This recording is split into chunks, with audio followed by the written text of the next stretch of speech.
దైవజనులు లూయిస్ గారు, CS Louis గారు ఇలా అంటారు, ఎప్పుడైతే నేను నిస్సహాయుణ్ణి అని నువ్వు చేతులు పైకెత్తుతావో ఇమ్మానుయేలు దేవుడు ఆకాశం నుండి తన చెయ్యి చాపి నీ చెయ్యి పట్టుకోవటం ప్రారంభిస్తాడు. తండ్రి, ఇద్దరు కొడుకులు ప్రయాణమై వెళ్తూ ఉంటే తండ్రికి ఈత రాదు, ఓడలో ప్రయాణమై వెళ్తున్నారు. ఈ చిన్నోడు వాడుకుంటూ నీళ్ళలో పడిపోయాడు.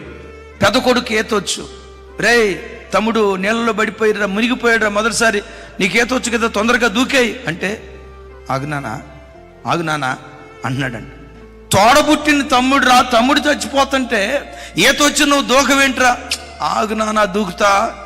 ఇక ఆ తమ్ముడు మునిగిపోతా నాలుగోసారి ఇట్లా రెండు చేతులు పైకెత్తి ఇక మునిగిపోతున్నాను, కాపాడండి అని నాలుగోసారి చేతులు పైకెత్తాడట.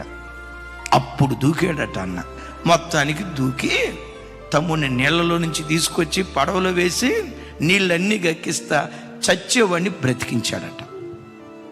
ఆ తమ్ముడిని బ్రతికించడానికి అన్నపడిన ఆరాటం చూసి తండ్రి వచ్చి, సారీరా, తొందరపడ్డారా, మరి నువ్వు నాలుగోసారి మునిగిపోయేటప్పుడు దూకావు కానీ మొదటే దూకొచ్చు కదరా అని అంటే తండ్రితో కొడుకు చెప్పాడంట, నానా మొదటి 3 సార్లు వాడి బలంతో ఈదటానికి ఏదో చేశాడు, అప్పుడు గనక నేను దూకితే వాడు నన్ను గట్టిగా పట్టుకునేవాడు, ఈతేయటానికి నాకు అవకాశం వచ్చేది కాదు, ఆడు మునిగేవాడు, వాడు దయ వల్ల నేను మునిగేవాడిని.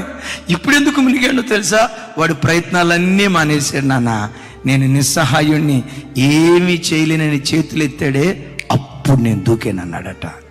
బిడ్డ, నీ జీవితంలో కూడా నిస్సహాయుణ్ణయ్యా, నువ్వు తప్ప నాకు ఇంకొక ఆధారం లేదని ఎప్పుడు చేతులెత్తుతావో గగనమును చీల్చుకుని నీ యుద్ధ భూమిలో దేవుడు పాదం మోపటం ప్రారంభిస్తాడు.